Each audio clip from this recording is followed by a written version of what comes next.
Hi, welcome back. This is the third week since we've been out. We looked at dynamics and tempo in the first 2 weeks. So this week we're going to look at a piece of music, and I want you to think about how the dynamics and the tempo are used to tell the story. And this definitely tells a story.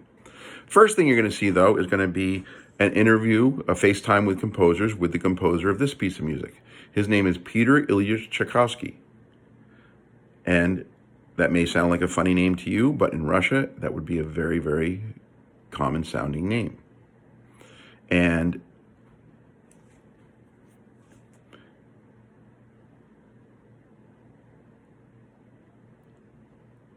so he tells the story of a battle in the War of 1812 in Europe. And in Europe, what was happening was a man by the name of Napoleon Bonaparte. Let me see if I can show you. Let me see. That wasn't good. Let me see if I can do this. Oh, it won't let me do that. Okay. It's okay. Napoleon was a man who, in the French Revolution, a bunch of people tried to become the leader of France, and Napoleon eventually became the leader. And everybody thought at first everything was going to be great until the power went to his head and he took his army and started conquering other countries in Europe, until he finally declared himself Emperor of Europe, which disappointed a lot of people, including Beethoven. So his conquering took him east into Russia. And when he got into Russia, it looked like he was going to have no problem conquering Russia also. So he pushed forward and moved into Russia. And on September 7th of 1812, he met the Russian army at a town called Borodino. And actually, the French won the battle. But if you've ever heard of the old saying, you can win the battle but lose the war, that's exactly what happened with Napoleon. You see, he won the battle, and even the army moved to Moscow, which was the capital of Russia. And if they took Moscow, they figured Tsar Alexander, a Tsar was the leader of Russia, Tsar Alexander would surrender. But it didn't happen, because when they got to Moscow, they found out that the Russian army, as they retreated, had burned a lot and taken a lot of things with them, so there was not much for the French army to be able to live on in the way of food, clothing. And like I said, it was in September. Now in Florida, we don't have a problem with September. In Russia, their winter is starting. And it's getting cold. Really cold.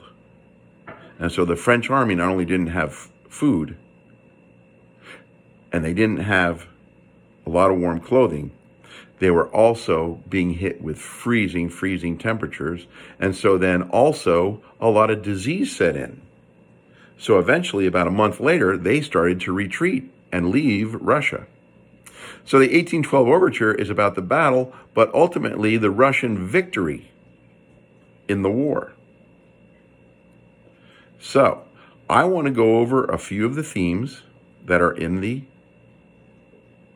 overture and talk to you about them.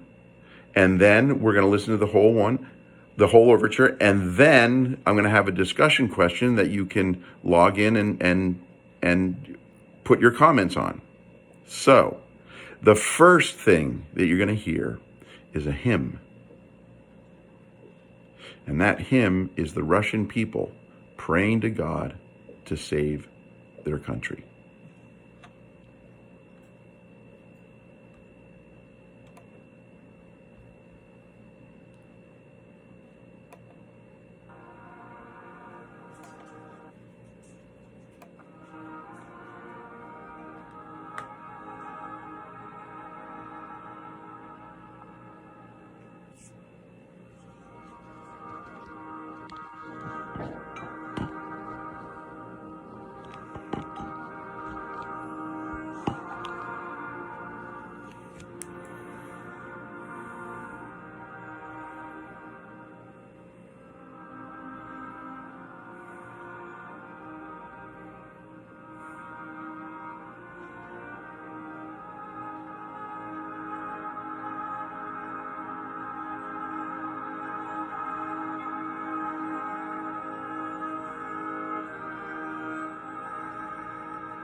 Okay, so you get the idea.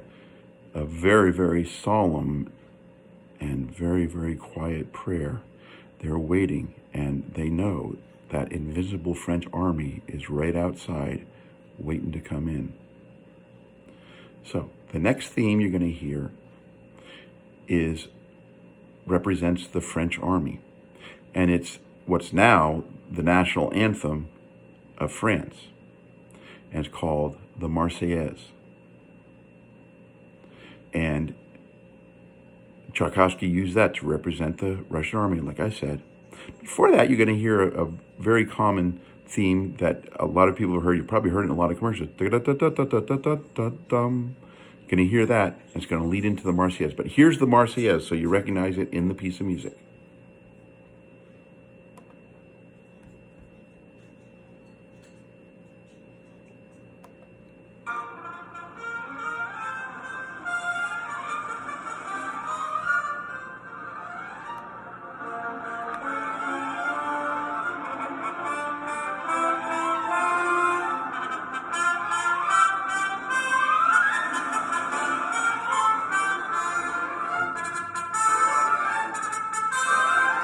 Okay, so dun dun dum bum bum bum bum bum bum. You got the Marseillaise going in. That's the Russian army coming in. Now the next thing is there's two different Russian folk songs that Tchaikovsky weaves in here to represent the Russian people who are waiting for what they think is inevitable, the defeat of Russia. So let's listen to the first.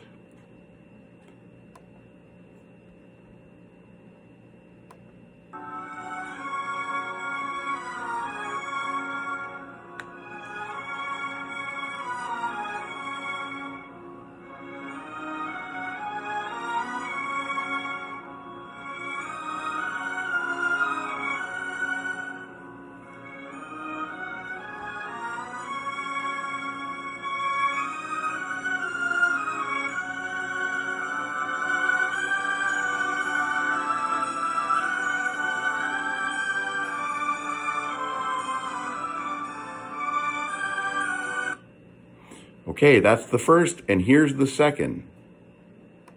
A little bit more lively.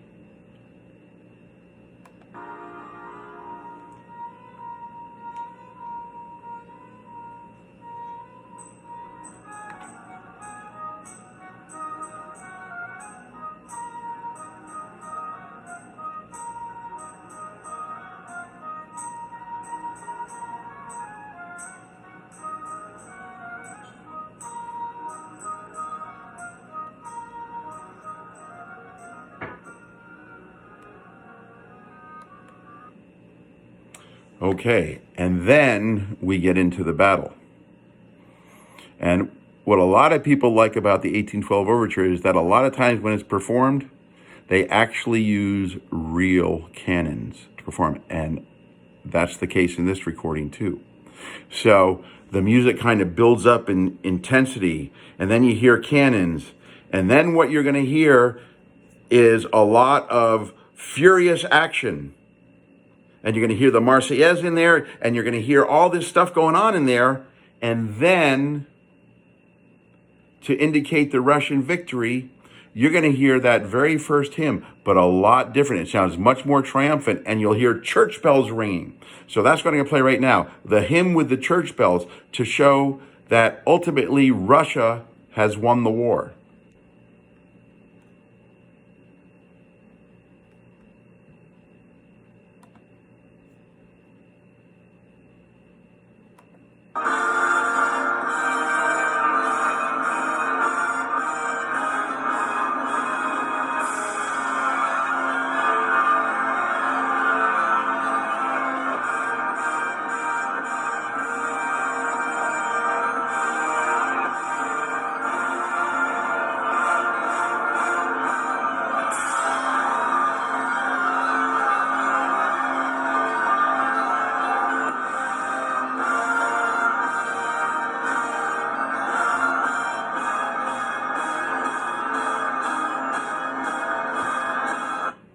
So that Now, the hymn is, instead of saying asking God to save his people, it's almost like they're thanking God for saving their people.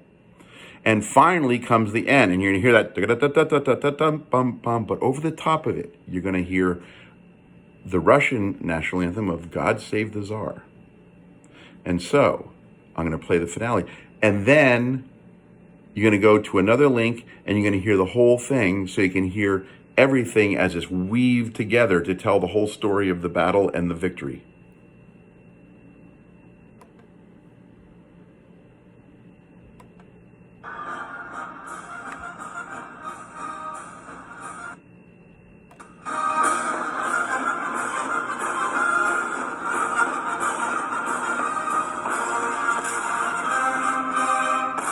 Hear the cannons. Those are real cannons firing.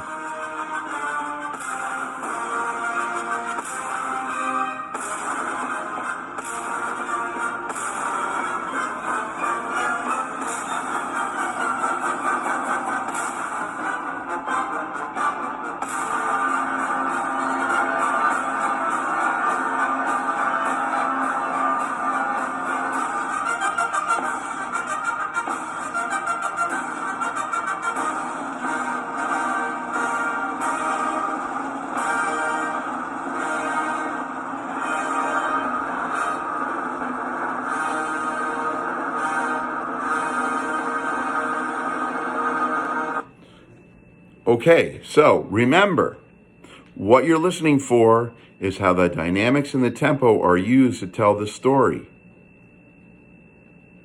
When it's dealing with the Russian people, what are the dynamics and the tempo? When it's dealing with the French army, what is it? When it deals with the battle, what are the dynamics and the tempo?